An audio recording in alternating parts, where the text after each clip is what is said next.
So we come to the last part of the 14th chapter. We discussed Krishna's or other Arjuna's question. Kairlingais Tringunaneta Bhavati Prabhu. So his question was, what are the characteristics in terms of inner characteristics? What is the behavior? And what is the process by which one can transcend the modes? So let's see the answer of Krishna. śrī-bhagavān uvāca prakāśaṁ ca pravṛttiṁ ca moham ca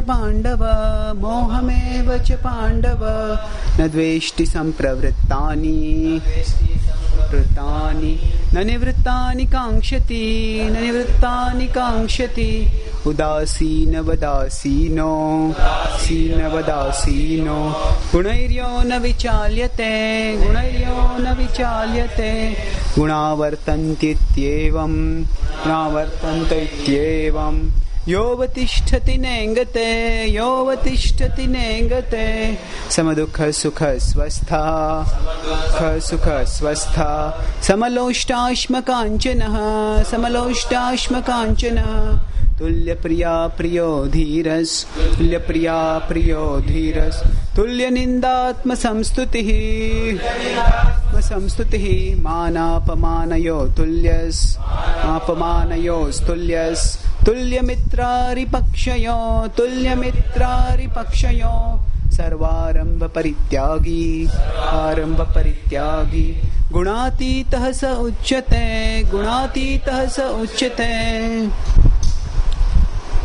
So, now if you see, Krishna has more or less used certain words, one word to characterize each mode. So the word used to characterize goodness is prakash. So the word used, this is used in 14.11.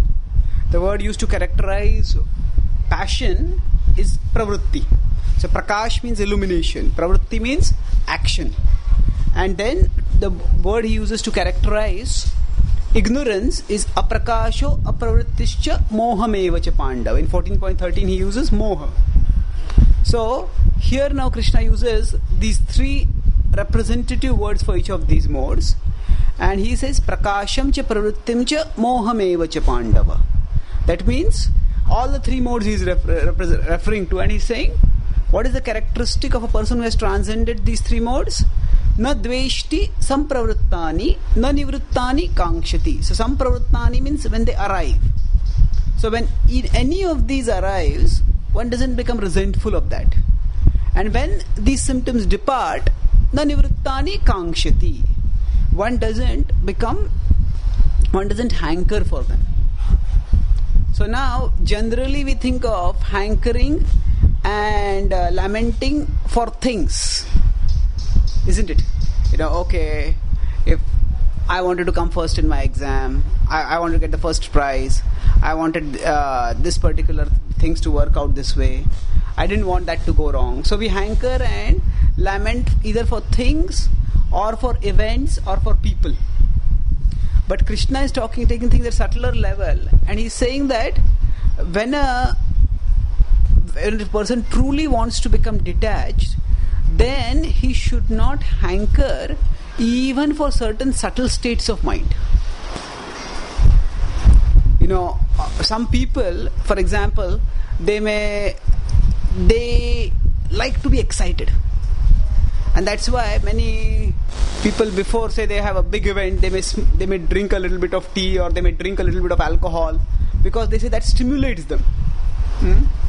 And so now this psychological condition is a product of the mode. Say it could be a mode of passion. So people want to feel, say, I want to feel high, I want to feel sharp, I want to feel alert. Now that is good. We should be sharp and high and alert for serving Krishna. But as a devotee, Krishna is telling that one should not even be attached to material states of consciousness.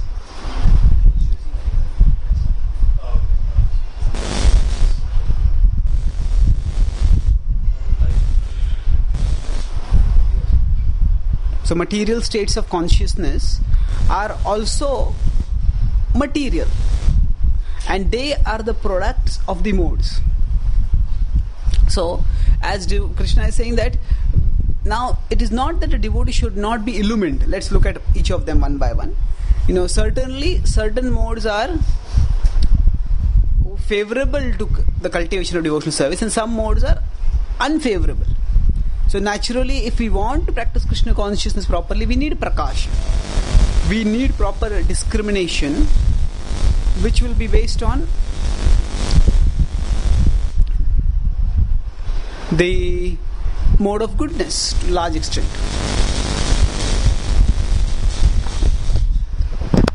What could be the problem? Hare Krishna. Is it okay now? The point which Krishna makes over here is that one should not be attached to these particular mentalities also. Internally. That means sometimes certain services may require us, they may take away our peace of mind. And they may force us to take up anxiety. Then if I say that I am attached to a calm, clear disposition of the mind, then I may not be able to take up some services. Now Krishna is not talking here about our innate psychophysical tendencies.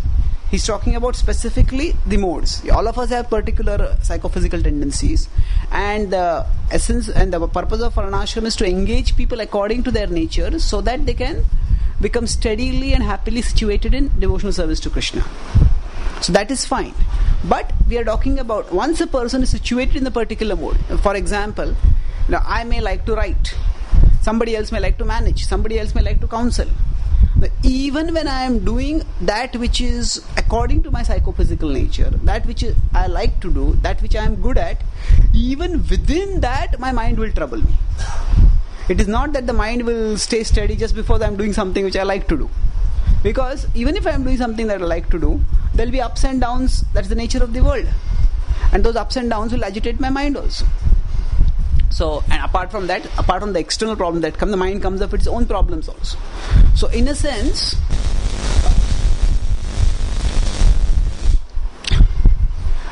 life in the material world is always difficult, no matter what we do. But when there is a mismatch between our inclination and our vocation. Now, our inclination is our internal temperament, and vocation is our external occupation, external roles that we play, services that we do.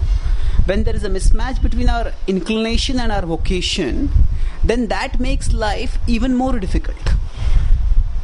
So material life is as it is difficult for everyone. But when there is a mismatch between our inclination and vocation, that makes things all the more difficult. So we are not talking about intentionally creating this mismatch over here. It's Krishna has told Arjuna that as a Kshatriya you should fight. So that is taken. But even as a Kshatriya may be subjected to anger. A Kshatriya may be subjected to lamentation. A Kshatriya may sometimes start feeling that, the Brahmanical mode of functioning where one can be very calm and reflective and focus on scripture, maybe that is better. So a person may start feeling like that. But these are passing phases of the mind's emotions, and one should not get influenced by them. And the influence of them comes in two parts. One is hankering and the other is resenting or lamenting. So Krishna is telling that one just understands that these modes. So first line he says that these three modes, neither hanker nor lament for them. And why one should not hanker or lament, or how one should not hanker and lament, both the two are related. He says, so understand that one is transcendental. Udāsīna-vad āsīno. Now this phrase udāsīna-vad āsīno is significant because let's complete this, then you can ask, that Krishna has used this phrase for himself. Now how he situates himself in material existence. In 9.9 he said, udāsīna-vad āsīna natu mam tāni karmāni nibadnanti dhananjaya udāsīna-vad āsīnam saktam teshu karmashu. Yes. So he has used this phrase for himself. How he situates himself in material existence? Udāsīna-vad āsīna. That he is detached. So Krishna is telling the seeker, the aspiring transcendentalist, that just as I am transcendental, you also try to become transcendental. So try to situate yourself in a detached platform from the material ups and downs. So this is actually modern psychologists have tried to study what is the difference between humans and animals. And although from the evolutionary point of view, the idea is that humans are just more evolved apes or ancestors of those beings who now became apes. So still they have found that there is a substantial difference between the two. And one of the reasons why the theory of evolution was proposed by two scientists, by Alfred Wallace and Charles Darwin. But as Wallace investigated further, he felt that the theory was untenable. And that's why he withdrew from that theory. And he actually strongly requested Darwin also that this theory is not based on evidence. And one of the many objections he had was that the cognitive capacity, the intellectual, the information processing and the thinking capacity of the human brain is far, far greater than that of the simian brain. And if you just look at the complexity, certainly the human brain is much more complex than the simian brain. But still, just that alone cannot account for the level of complexity that is present in the human brain. So then when he sent a letter like this to Darwin replied that, I hope that by this observation you have not killed our baby. What is our baby? Our baby is the theory of evolution. So this evidence will have killed your theory. If you don't want to support, don't support it, but don't kill the baby. So then Wallace withdrew his name from it. So the point which is to be made over here is that humans have some capacities which animals don't have. And one of those capacities is self-awareness. Now, self-awareness means to think about ourselves. For example, I cannot physically move myself from here and look at I cannot think I am floating over there and I am looking at Chaitanya Charan over here. I cannot physically go there. But I can conceptually sort of distance myself from my thoughts and take a look at my thoughts. For example, now, if I am feeling a little irritated, I am trying to explain this concept, but there are two problems that I am facing. First problem, and then I am verbalizing my own thoughts right now. So I am facing two problems. First is I am not able to get the right words to express, and I think that most of the audience is not understanding what I am feeling. So because of that I am feeling irritated. Now when I am looking at when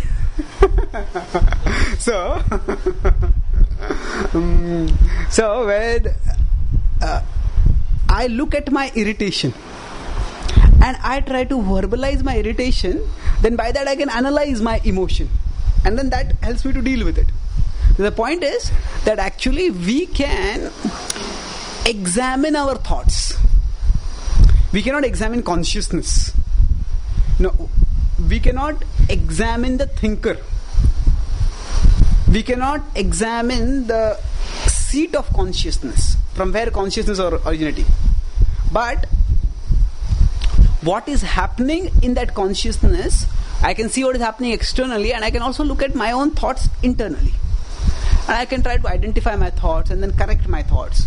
So this capacity of being aware of our mental life and of being able to correct our mental life, that is not present in animals. That's what is the observation of there is a branch of scientists who study animal behavior, and that is called as ethologists. Not ethnology, ethology. So the word ethnic refers to races, and ethics refers to morality. They are two different things. This is the third thing. This is ethology. Ethology is study of animal behavior. So the ethologists have found that animals are not capable of introspection. They cannot look at themselves and investigate their behavior. That's why, for example, I frequently have given this example that, say tomorrow is Ekadashi. So if a cat sees a rat, the cat cannot think, oh, today is fasting. Isn't it? Because it doesn't have the capacity to look at its impulses and to think whether its impulses are desirable or undesirable, right or wrong, and then to choose them or to curb them. It doesn't have that capacity. We human beings have that capacity. So this sort of analysis which Krishna recommends us to do, it requires the evolved consciousness of human beings, by which we can distance ourselves from our mind and look at our thoughts. The whole genre of self-help and positive thinking that has become very popular in modern times, that is based on this understanding that we can actually change our thoughts. We can change our thought habits, we can change our mental patterns, and by that we can change our life and our destiny ultimately. Yes. So what do we mean by intelligence? Intelligence actually means choosing the right course of action, but the right course of action is also chosen based on the right emotion. Okay. Now, do the animals not have intelligence? See, there's a difference. Animals have the intelligence to discriminate for eating, sleeping, mating, defending. If there is a risk to their life, they will discriminate, and this is dangerous, this is not dangerous. In fact, their capacity may be more developed than humans also. If an animal is going in a jungle, the animal has the innate capacity to know, okay, this food is edible for me, this food is not edible for me. Human beings don't have that capacity. And if you're lost in a jungle, I look at, okay, are these leaves, are these roots, are these fruits edible? There's no way to find out. We can't make it innately. Somebody has to tell us, or maybe we have to chew it, and then it's very complex.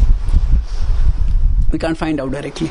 So, with respect to eating, sleeping, mating, defending, they have intelligence. And that intelligence, to a large extent, is instinctive. It's instinctive. That means, what they are to a large extent born with only. They may build upon it slightly by training. As the consciousness, if you have a XY axis, all living beings have two characteristics. One is the inherited characteristics, and the second is the learned characteristics. So in general, the lower the species on the scale of consciousness, the inherited characteristics are more and more and more, and the learned characteristics are less and less and less. So as this species moves upward, for example, parrots, they may naturally make some sounds, but by training by humans, they may be able to speak some human sounds also. So they have some capacity for for developing learned behavior, learned characteristics. But this capacity is maximum in human beings. We also get some inherited characteristics, but the whole capacity of human beings to change the direction of their life is based on on the significant amount of acquired characteristics that shape our behavior. And as acquired characteristics, learned characteristics can be changed. By acquired, I don't mean acquired genetically. Acquired through conscious cultivation or learning, or it can also be unconscious association also. I just see some people and I associate with them and I get their tendencies. Why are the aquatics put in lower consciousness? There are two reasons primarily. Firstly, in general, this sort of classification is not primarily by physical characteristics. It is by the level of consciousness. And generally all the efforts for self-realization and all the facilities for self-realization happen on the land. So the aquatics live further away from the arena of self-realization. And that's why even incidental ajnat sukruti is less likely for aquatics than it is for even plants. When Haridas Thakur and Chaitanya Mahaprabhu are discussing, as revealed in Navadipa Mahatmya, they are saying, or Harinam Chintamani, I think, one of those two books. So he says that, the trees are echoing the holy names. The kirtan is happening, the trees are hearing and they are echoing it. So even the trees get to hear the holy name, they get to form the ajnat sukruti. But the aquatics don't get that. So this is from the proximity of the facility for self-realization. So aquatics are further away. That's the first point. Second point is related. Generally, the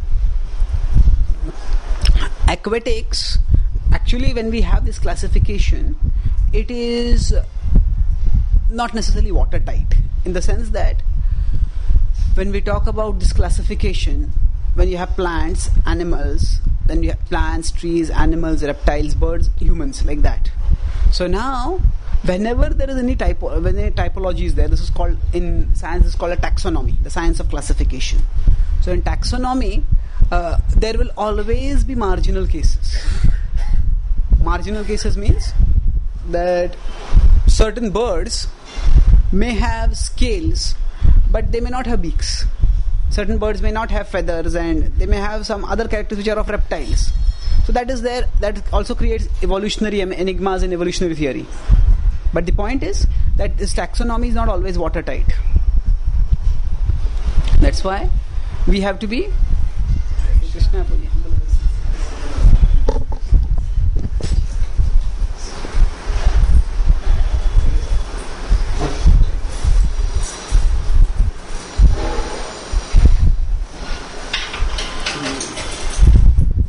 So it's not necessary that all aquatics will have a lower level of consciousness as compared to all other plants or all other species. Now, the level of consciousness within one species, when one particular member of a species, may vary depending on the nature of that species. It's like some humans may have a level of consciousness lower than animals also. So like that, there are some, for example, they may have whales or dolphins. Their consciousness seems to be quite evolved. It's almost like human consciousness. So this taxonomy, there are always borderline cases where things may vary. So when we say aquatics are low, well, that doesn't necessarily mean that all aquatics are lower. It is a generic thing, but specific cases may vary. This is the reason, generically. Facility for self-realization. Now, guṇā vartanta evaṁ yo vatiṣṭhati neṅgate. Guṇā vartanta. That one understand that this is all affected by the modes. Guṇā vartanta yo vatiṣṭhati neṅgate. So tiṣṭhati, one is situated, na ingate, one is not shaken. So this is how Krishna says that if one is very psychologically observant, then one can understand that one can distance oneself from one's thoughts. So this has been a subject of a lot of psychological study, and the concept of modes has not really been studied by the mainstream academic community till now. But this can open new vistas in psychological understanding.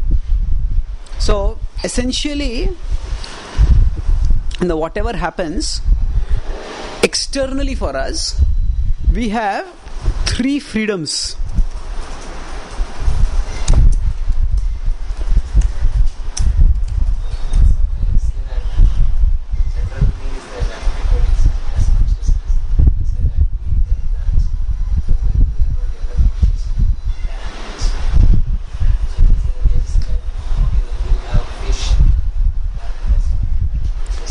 Yeah.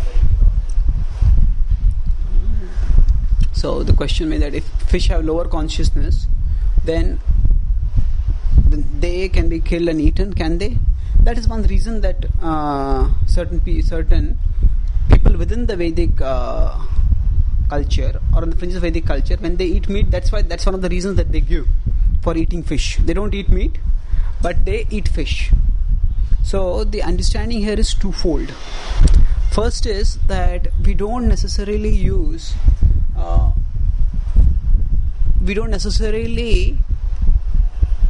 extrapolate from one hierarchy to another.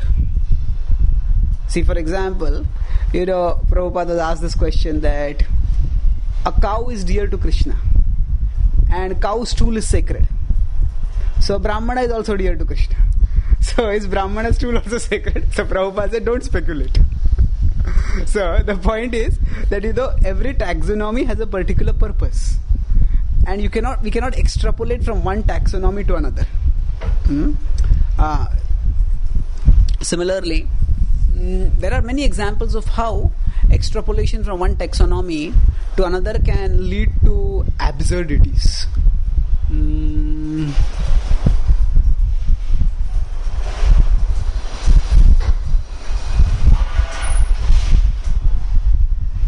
I can't think of any immediately, but this is one thing. First point is this, that you cannot extrapolate from one taxonomy to another. There are principles which are there in every kind of action. And those are what have to be chosen. So from the scriptural point of view, fish eating is not recommended.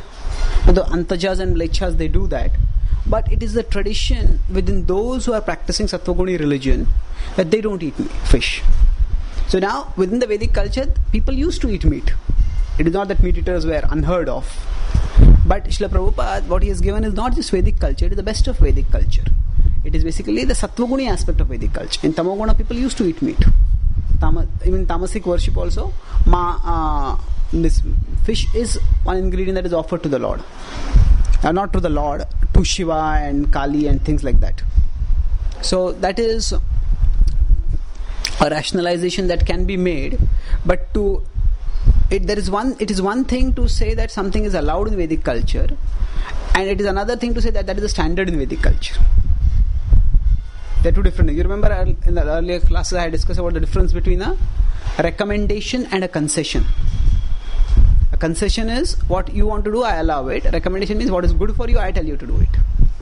So those who want to eat fish, there is allowance for that within Vedic culture in Tamoguni forms of worship. Yeah.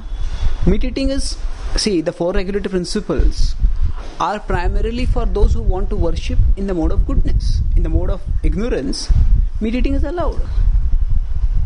In the tamasic... Yeah, of course. That is implied. That is implied. See, there is, whenever we talk about any form of worship, there are rules and regulations, and there are rules and rituals, and accordingly they bring about some regulation. So generally speaking, the fisherman community, there was a fisherman community, just like there was a cobbler community in Vedic culture, there was a fisherman community also, and they would do that, but they would not be considered a part of mainstream Vedic culture. That would be even lower than Shudra, generally speaking. They would be like almost on the borderlines of Varnashram, below Shudras.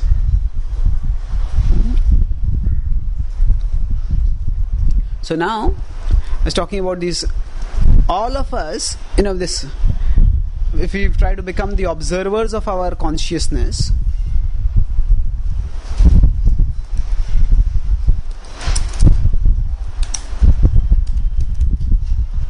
so then basically, there are three freedoms which can never be taken away from us.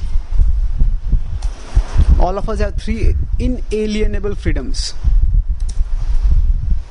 That means, whatever happens to us, somebody may be put in a torture chamber, somebody may put in a concentration camp, somebody may put wherever. Nobody can control what we think about. What we think about, that is something which is we are always free.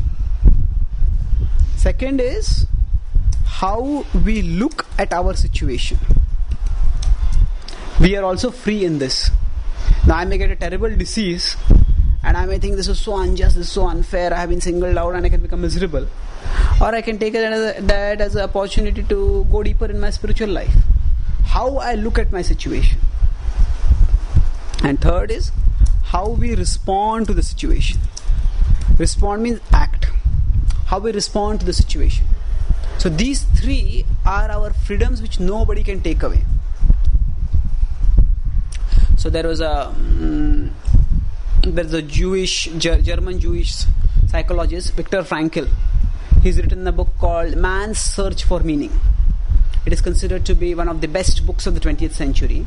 This Viktor Frankl was a Jew and he was arrested during the Nazi control of Germany, and he was taken to the Auschwitz, one of the concentration camps, and life was extremely miserable. Every day they would just almost every day they would make a random queue of people, left, right, they just randomly say. Anybody who would say fall on left, they would just be taken to the gas chambers and they would be burnt. They would just be gassed, and many of them, they would not even be buried. They would just be sort of put in an oven where they would just reduce to steam. And who would be like that, they wouldn't know. And they would not get proper food to eat, and the living conditions were terrible. And then, so he writes that how he survived in that. So he says, at that time when I was under total captivity, that was the time when I realized that I observed people around me. So, because there were so many prisoners, so many of these Jews had been taken prisoners. So, when the Jews had to be fed also, so at that time they would ask some of the Jews only, you only feed your other Jews. So they would have some sort of soup with some vegetable scoops in it. So he said that when they would be serving, his fellow Jews would be serving, he said that I observed that there were different kinds of people. Some people, when they would be serving, what they would actually just give the liquid to others, so that when they would be eating, they will get all the solid. So they will get more better to eat and they will nourish themselves. And some others, now all of them were prisoners, all of them were having the same misery and uncertainty about their future. Some others, they would just mix it fully and they would get equally. Others would also get some liquid and some solids, and they themselves would get some liquid and some solid. And the third category of people, even on the prisoners, they would actually serve the solids to others and keep the liquids for themselves. They were selfless at that time. So he said, when I observed this, it struck me that even in such a situation, we always have freedom. We don't have the freedom to have a career or have a good life, but there are core values which human beings have, and these cannot be changed. These can be exhibited even in such a situation. And somehow he survived, and then he was released, and afterwards he wrote this book. And basically his idea was that we have these three freedoms. Viktor Frankl, man's search for meaning. So now, he gave these 3 points, but what I am going to talk about here is how we may understand this in principle, but to apply it in practice, Krishna consciousness empowers us internally. Because I may decide I have other things I can think about anything, but how practical is it if I am attached to my body and my conceptions? If I am just in a miserable, I am in a hospital where I become crippled or paralyzed or otherwise incapacitated. If I have not really developed the life of the mind, then I have not really developed my mental life, then my thoughts will again and again come back to my situation, and I will feel miserable. But even if I want to think of something else, it is Krishna consciousness that provides us the ultimately satisfactory object for thought.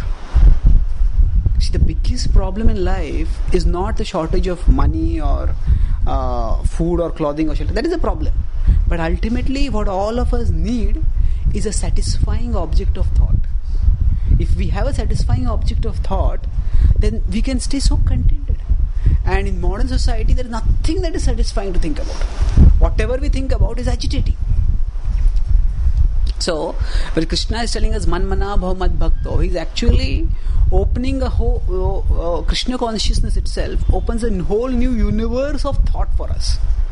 There is so much to think about in Krishna consciousness. So first of all, we may understand that I have freedom. I don't have to think about my situation. But if I don't know something higher to think about, then I just come back again and again to the same situation. And secondly, how we look at our situation. The Vedic philosophy helps us through the knowledge of the law of karma to understand that whatever happens is not really unjust. I must have done something because of which it has come upon me. And okay, whatever has happened, the reaction is coming, let me tolerate it.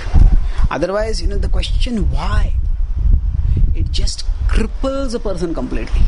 Why me? Why this? Why now? 3 questions. Why me? Why did this have to happen to me only? I said, okay, problem, why this? Some other problem could have come. And problems could have come, but why now? So why me? Why this? Why now? So this why question makes people whine. Whine means complain.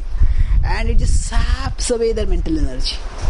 But in Krishna consciousness, actually the understanding of the law of karma, and beyond that, understanding that Krishna is always there with us, no matter whatever happens, that just frees us from this problem. And that's why we can look at our situation not from the perspective of resentment or injustice, but we can see it, okay, this is an opportunity for me to deepen my spiritual life. And then, how do we respond to the situation? That also, we can get guidance from scripture, and we have models from scripture. When we look at Prahlad Maharaj, he was so persecuted. But the way he responded was so exemplary. So we have models and we have guidelines by which we can respond in an exemplary way to the situations.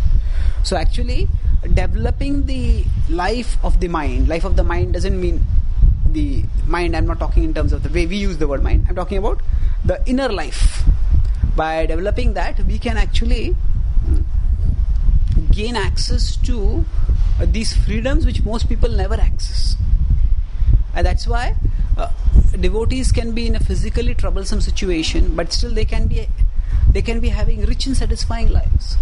And materialistic people, for example, if a person is very addicted to something, let's say a person is addicted to alcohol or to drugs, or a person is just addicted to sex, then the person is constantly thinking about that. What happens by that? The person has very little mental freedom. So again and again the thought goes to that, and Prabhupada writes in 17.16 when he's talking about the austerity of the mind. So there he says that the mana-prasada saumyatvam, mana-prasada, satisfaction, is one of the austerity of the mind. And Prabhupada says the more we think of the sense objects, the more we become dissatisfied. Satisfaction comes by not thinking of the sense objects. And there he gives us an alternative. The Puranas contain many satisfying stories about the past, about the Supreme Lord. So when we think about those pastimes, then we can gain satisfaction and avoid contemplation of the dissatisfaction inducing sense objects. So addiction is a thing which really shrinks people's inner independence and makes them completely bound. So what Krishna is talking about in these verses is tapping our inner freedom by becoming observers of our consciousness. Then if somebody has become like this or not, how will we know? By observing the external behavior. So such a person will be, how do we know if somebody is internally equipoised? We can only see the externals. So when we see externals, sama-duḥkha-sukhaḥ, sva-sthaḥ, sama-loṣṭāśma-kāñcanaḥ.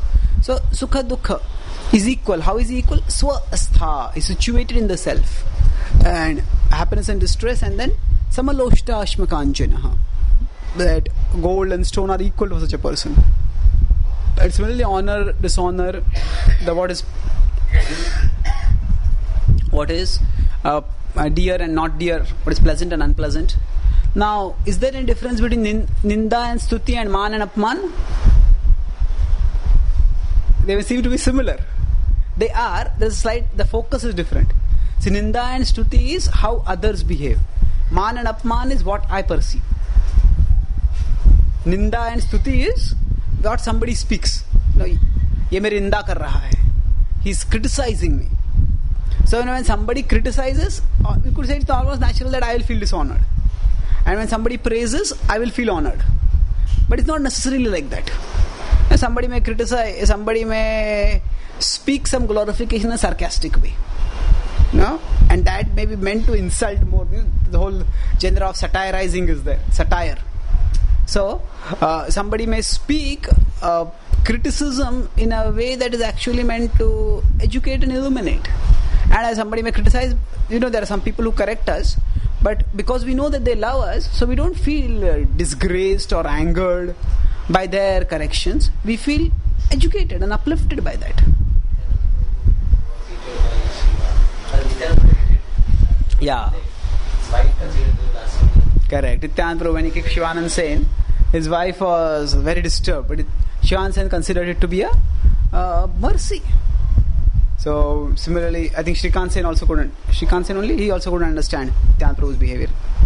So that's true. So ninda stuti is, so whether people are praising me or criticizing me, person is equipoised.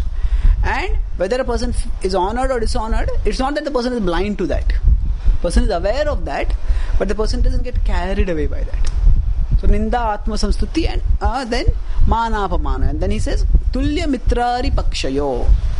So friends and enemies, a person becomes equal. And sarvārambha parityāgi. So all material endeavors a person gives up. So sarvārambha parityāgi had come also in the 12th chapter, the characteristics of a devotee. Guṇātītaḥ, such a person is transcendental to the modes. Then he will describe the process by which one can become transcendental. Mam chayo vyabhicārena Bhakti yogena sevate Sagunan samtidhyaitan Brahma bhuyaya kalpate.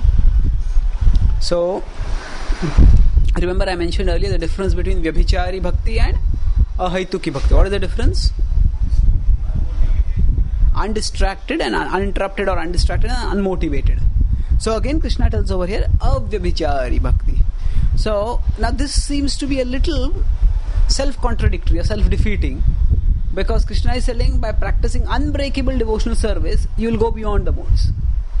But actually it is the modes that break our devotional service. Isn't it? It's when I get affected by passion or I get affected by ignorance, then I can't practice devotional service.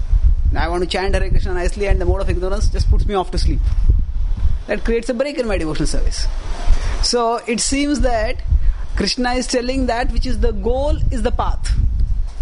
Isn't it? Actually, when we transcend the modes, then we will come to unbreakable devotional service. Till we are under the influence of the modes, we will have breaks in our devotional service because of the modes. Then how can we practice unbreakable devotional service so that we can go beyond the modes? So, there is a philosophical answer to this and there is a devotional answer to this. So, I'll first tell the devotional answer, then I'll go to the philosophical answer. The devotional answer, our acharyas describe, is that actually this avyabhichari bhakti comes not just by jnana, by analysis. Okay, this is the mode of passion coming along, this is the mode of ignorance coming along. I'll not get influenced.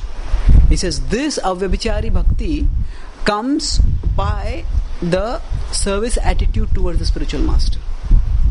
Because when one feels this, I respect and love my spiritual master and I cannot displease him. And if I do so and so, it will displease me. So what makes our devotional service unbreakable is not our expertise at philosophical analysis. What makes our devotional service unbreakable is our dedication to the service of the spiritual master. So when we understand that, okay, there is a relationship and I have made certain commitments to my spiritual master and I cannot break those commitments no matter what happens, then that sense of commitment enables us to stick despite the influence of the modes. And actually when there is the sense of commitment, we see that people fight back the lower modes even in material life. Materialists are also not, they are much more subjected to the modes than we are, but they are also not entirely slaves.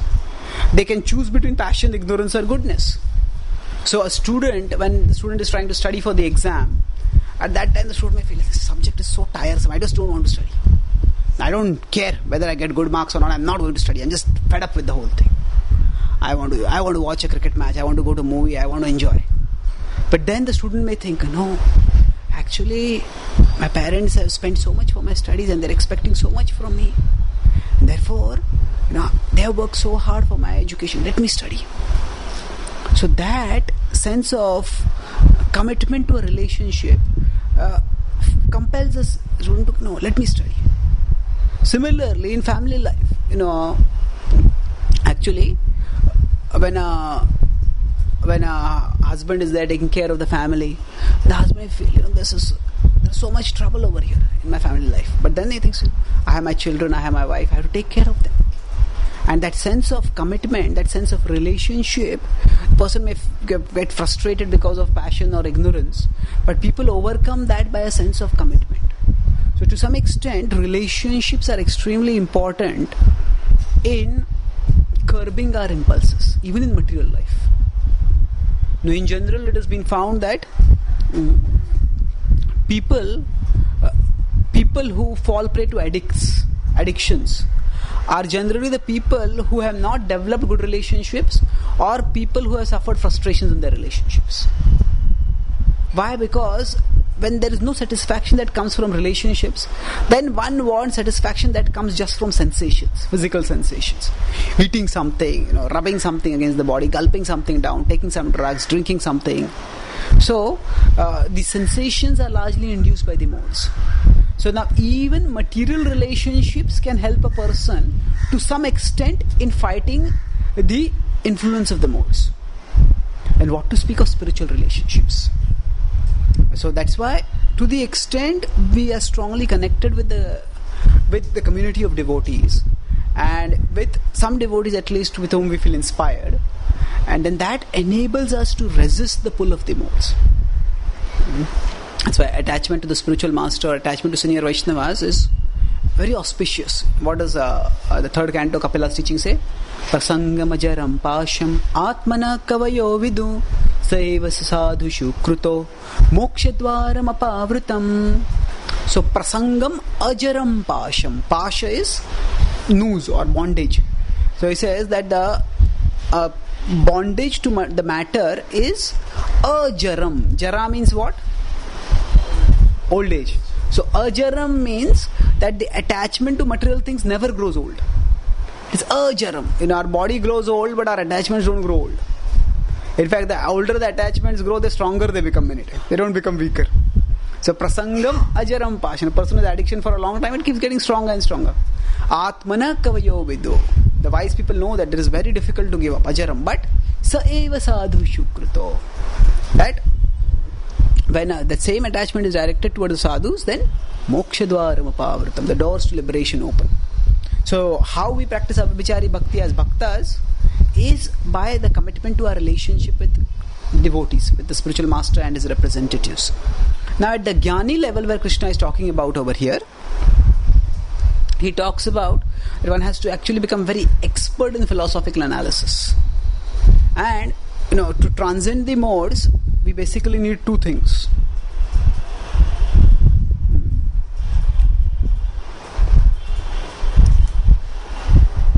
(26, 27, 26).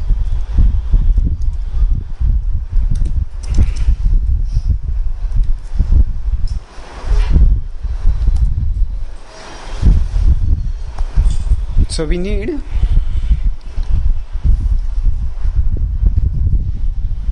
conviction and commitment.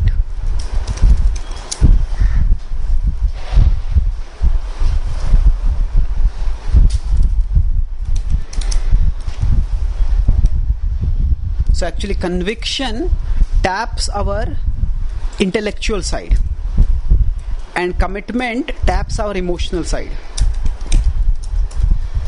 And that's how, you have this verse which Krishna says, Mai arpita mano buddhir. Repeatedly Krishna talks about it. So basically, conviction means, yes, actually there is no happiness in material existence. Or sometimes when we hear some very solid philosophical points, which illumine us, if we feel convinced, yeah, this analysis was so good. Now I am really convinced that the happiness and sense gratification is an illusion. Then the desire itself may not go away, but at least we get the commitment to fight, we get the determination to fight the desire. No, I'm not going to succumb to this because there's nothing over there. So that conviction comes by hearing and studying.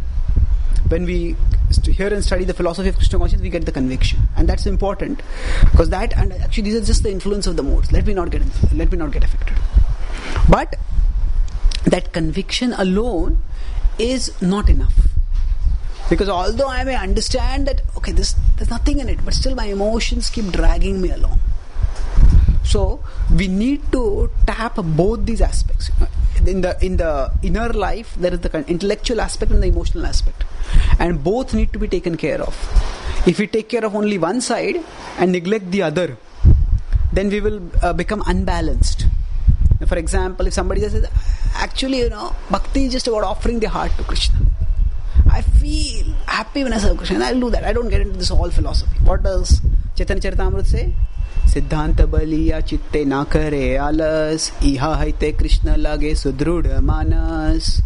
So he says, Siddhanta baliya chitte na kare alas. Don't be lazy about a Siddhanta, because by that, iha haite Krishna lage. By this you will be able to fix your mind on Krishna. Sudruda manas. You will become determined. Sudruda. So conviction is important. But at the same time, conviction alone is not enough. Because ultimately, the goal of spiritual life is to develop relationships. The relationship with Krishna. So the relationship is essentially about commitments. There cannot be any relationship without commitments. It's no relationship which is a serious relationship is possible without commitments. So the commitments may be formal or informal. Informal in the sense that when a mother gives birth to a child, now there is no official vow or formal function that I will take care of this child. But just the blood relationship, the mother takes care of the child. And if the mother doesn't take care, then the relationship will not be there. When man and woman get married, then there is a formal commitment. We will be faithful to each other. We will take care of each other. Similarly, when there is initiation, there is a relationship between the spiritual master and the disciple. Then actually it's a mutual commitment.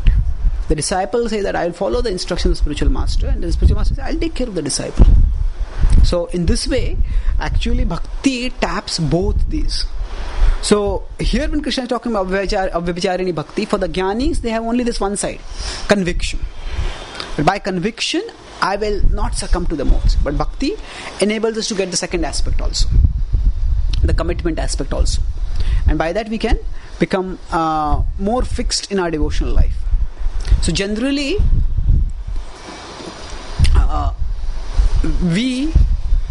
if we find that our inner determination, inner resolve in the practice of Krishna consciousness is lacking, it's usually because of one of these two things. Either we have not studied the philosophy we are not studying the philosophy seriously, and that's why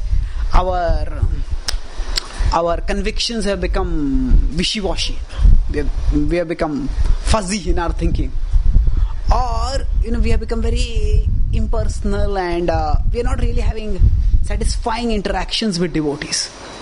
Then what happens is our heart becomes a little hard, and then we can't focus. We don't feel a sense of community and a sense of warmth and a sense of richness in our life, and then again we become weak in our spiritual life.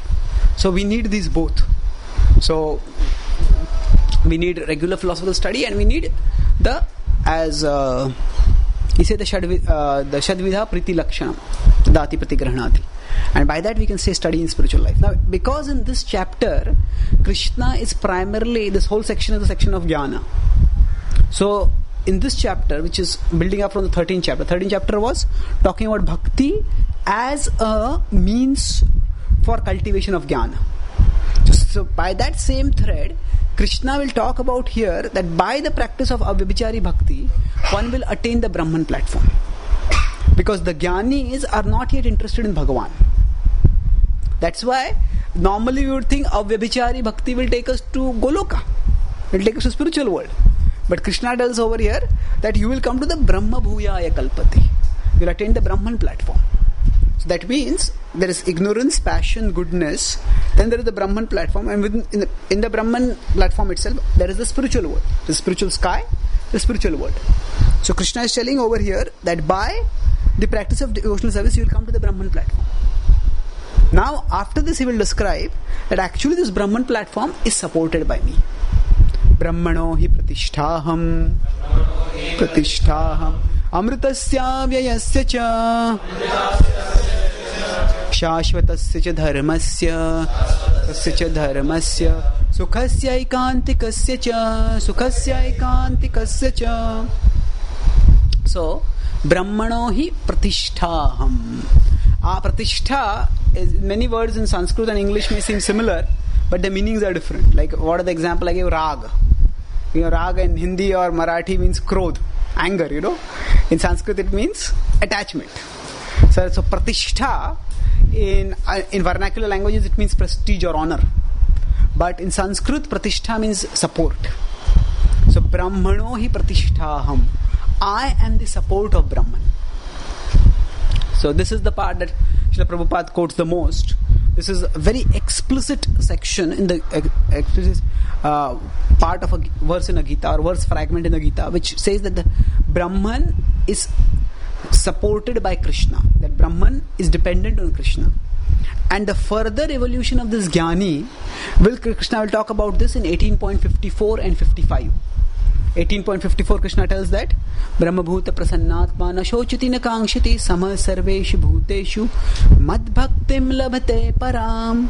So Krishna is telling over here, actually it's a little paradoxical again. Krishna says by avyabichari bhakti you will come to Brahman platform, and there he says by coming to the Brahman platform you will attain parabhakti. So that parabhakti is ahaituki bhakti. Here it is avyabichari bhakti. That is, here it is unbreakable or uninterrupted devotional service. There it will be unmotivated, pure devotional service. Parabhakti. And then Krishna says, by that parabhakti, bhaktya mam abhijanati yavanyāścāsmi tattvataḥ. By that bhakti you will know me and you will fall in love with me. So that Krishna talks later. So here he's not, in this whole chapter, he has not talked about himself as the goal of spiritual life. Just as in the first 6 chapters, Krishna doesn't talk about himself as the goal of spiritual life directly. There's a flow of thought which is growing. Similarly, in this section also there is a flow of thought that is going from in the Jnana section. So what will happen? So he tells what are the characters of Brahman? Brahmano hi pratishtaham. And amrutasya vyayasya cha. So this is amruta, this is immortal, avyaya, it is imperishable, shashvata, dharma. So now these are all characteristics of the Brahman. And now one characteristic seems a little puzzling. Sukhasya aikantikasya cha. Aikantika means ultimate. So is the Brahman the platform of the ultimate happiness? Sukhasya aikantikasya cha. Actually, at the Jnani level, the Brahman happiness is the highest happiness. So the word Brahman, it doesn't necessarily always have to refer to Brahmajyoti only. There is a Brahman platform, and the word Brahman you could translate it generically as spiritual level. So there is a spiritual sky. Within the spiritual sky there are spiritual planets. On the spiritual planet there is spiritual happiness. The word spiritual is common for everyone. So Sukhasya Aikantikasya cha means that at the Brahman platform one experiences the ultimate happiness. But one has to do something at the Brahman platform. It's just like a person works very hard, the person is a pauper, and by working very hard the person becomes a millionaire. Now the person has become a millionaire, is wealthy, but if he wants to enjoy, then he has to act like a millionaire. And if he just keeps all his millions of dollars in a safe and he continues to live like a pauper, then he's not enjoying being a millionaire.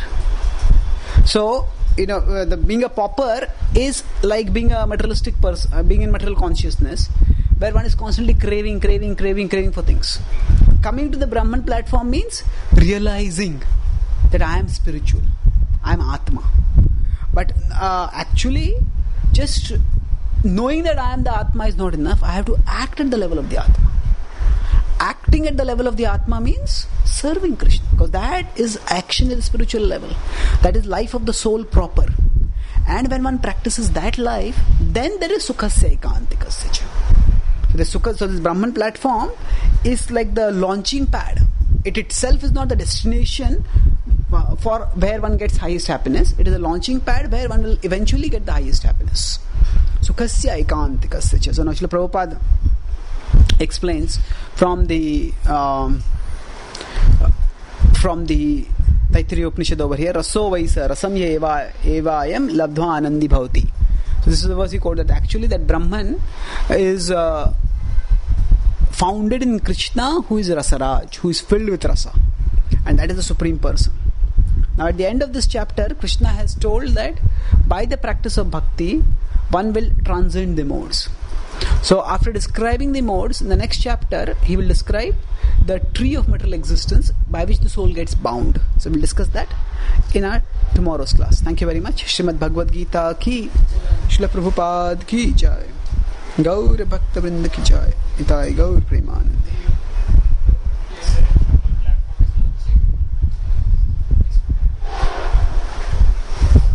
It is for Brahman platform is the launching pad for going into the spiritual planets and performing devotional service. So Brahman platform is like becoming a millionaire, and practicing devotional service is like acting like a millionaire. That's when one experiences happiness. Okay?